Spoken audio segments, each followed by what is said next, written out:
I'd like to now introduce Koukkides-Procopiou, who, amongst other things, at the moment, I think is a lecturer in history and economics. It's all in the bio. And Anna's going to talk about power games in Cyprus geopolitics and energy in the Mediterranean. Hello. A few of the things that I'm going to cover in this speech have already been mentioned by the previous speaker, so we are in agreement, but I may repeat a few points in any case. What I'm going to present now is basically an abbreviation of the paper I've been working on, and Alicia has kindly asked me to shorten it down to minutes. I've chopped, how it makes sense.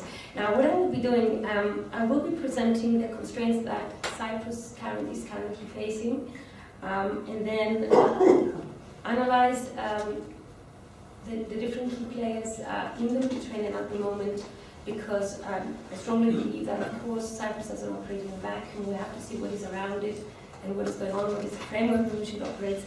And then I'm going to make some very, very brief and general suggestions as to the way forward. Now, obviously, Cyprus is an island, and operates it's found at sea. Well, this sea, which found itself, is not a benevolent lake, but it's actually a sea of sharks.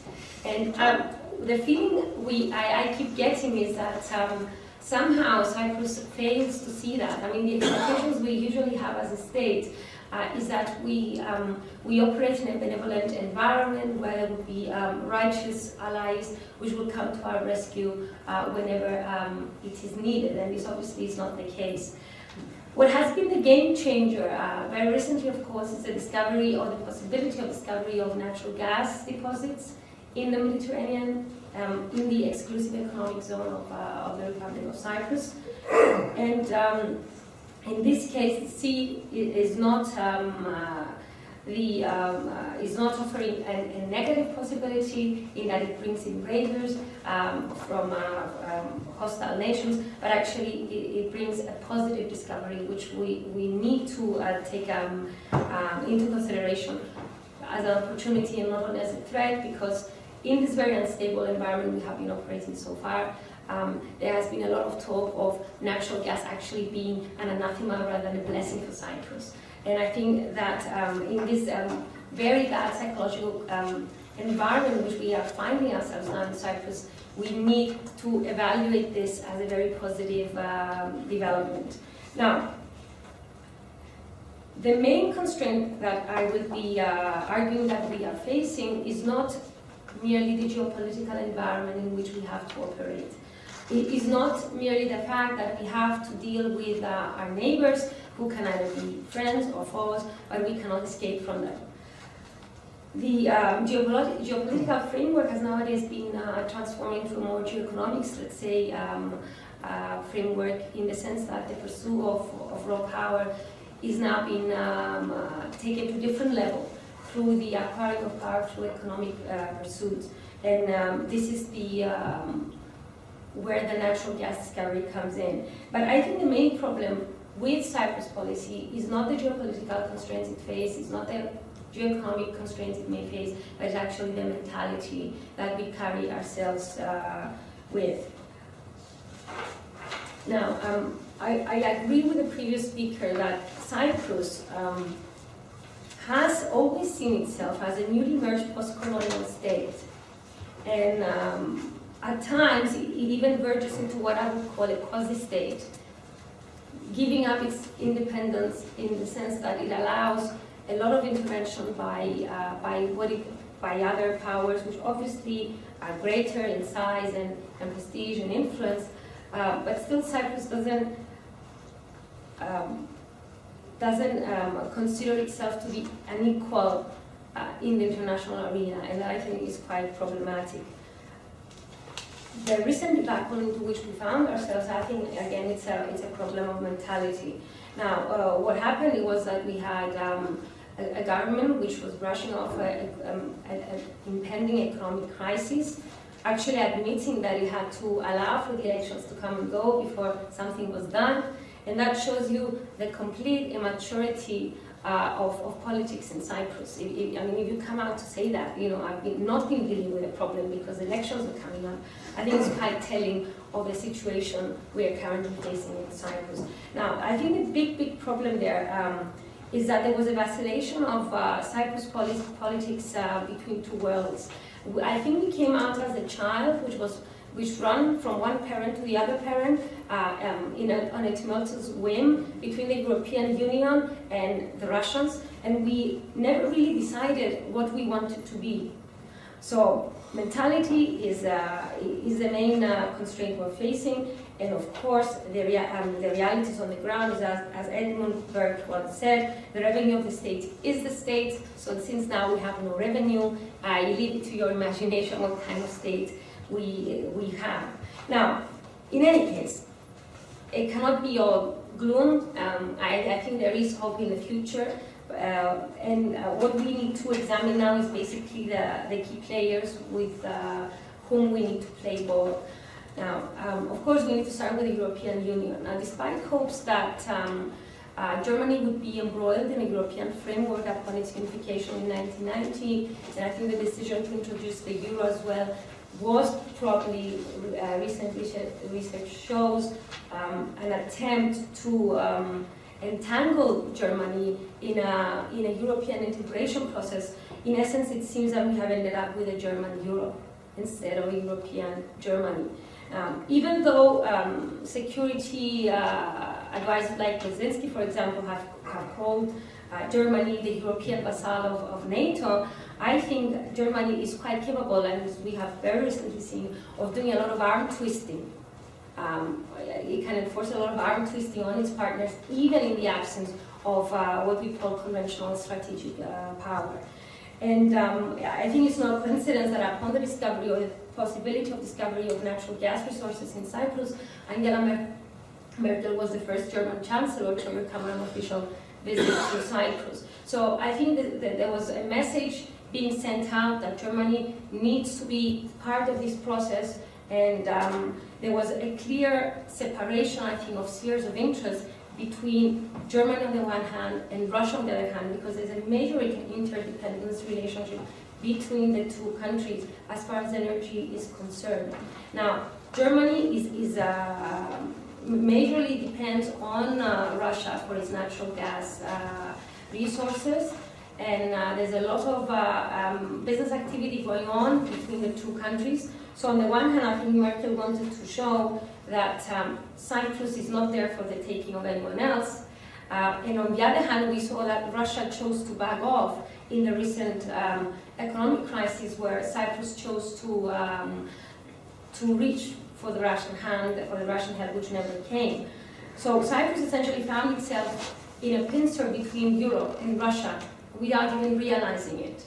And gave out the impression that it was gave out a very irresponsible image of immature political behavior. Now, why didn't Russia get involved? Now,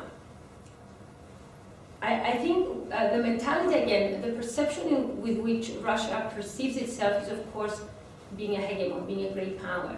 And a very indicative phrase which summarizes Russian foreign policy, I will never forget when after the collapse of communism, I was at a lecture where Alexei Vasilyev was a security advisor to the Russian government, gave a lecture on the Middle East, and Russia was actually in a terrible state at the moment. He said one key phrase which I think summarizes Russian policy up to now: we will be back. And they are back. Now, the reason they chose not to intervene in Cyprus is because they will be asking something in exchange. There will be reciprocity between the European Union and Russia. And at this point in time, Russia is heavily concerned with the situation in Syria, which is the main, and a lot of analysts will actually say that they expect that Syria could bring about the possibility of a war in which all the great powers would be involved in one way or another. Now, so Syria has, or is rumored to have, great natural gas resources, which nobody wants their enemy to get. So geopolitics is there, it's on the ground. You don't want your enemy to have what you can have. And usually there is the realities on the ground are quite indicative of what is going on. Now, also a very important factor for Russia to be involved in this geopolitical game in the Mediterranean is, of course, the wish by every Russian leader since the time of Peter the Great to have a warm water port.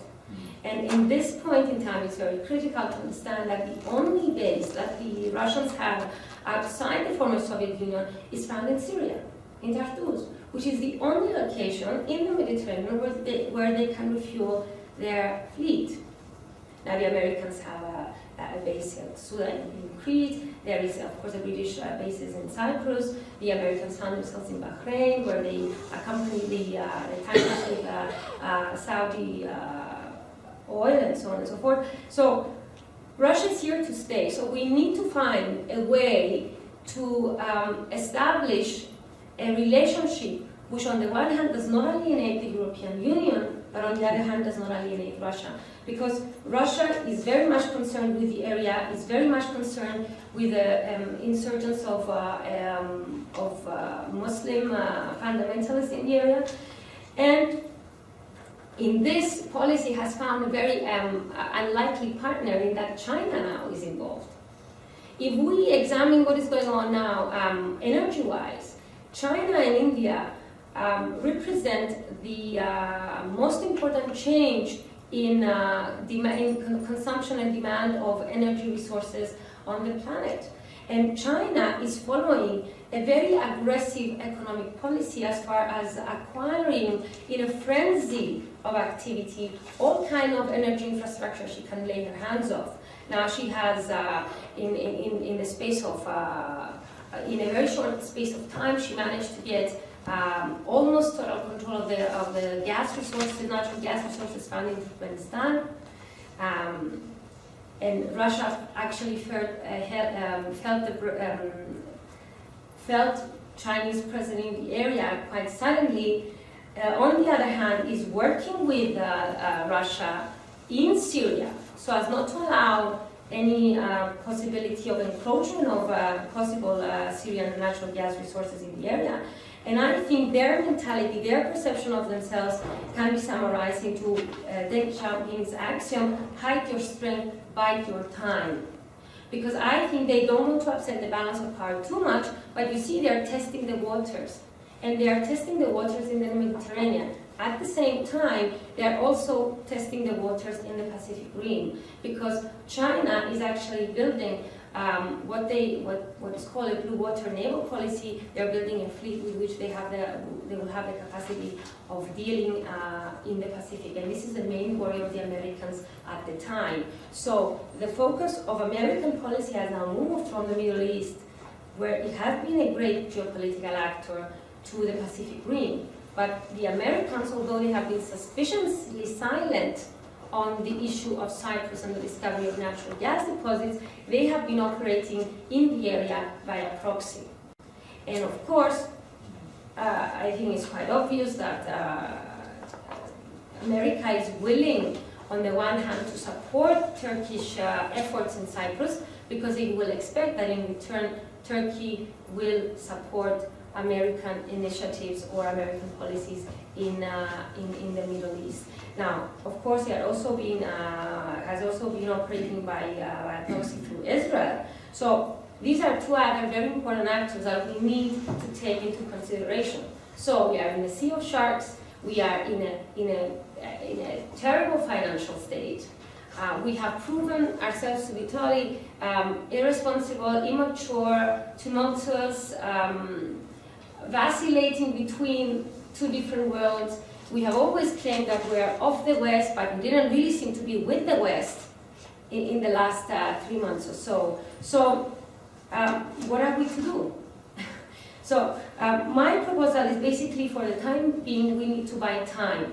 A very important milestone will be, hopefully will be a positive milestone in September, where Noble Energy will conclude its extraction, proofing, drilling in Cyprus. So we need to refuse any kind of negotiations about the Cyprus problem, any kind of negotiations about the possibility of using the discovery of natural gas resources to the end of resolving the Cyprus problem in one way or another. We need to buy time, and I'm happy to note that Minister Kassoulidis a few days ago was actually saying the same thing, that we cannot engage in any kind of talks, no matter how much pressure we are currently getting from our partners to do so until September. I think that's quite a wise policy, because if you take into consideration the economic crisis, the Cyprus political problem, and how to handle the natural gas question,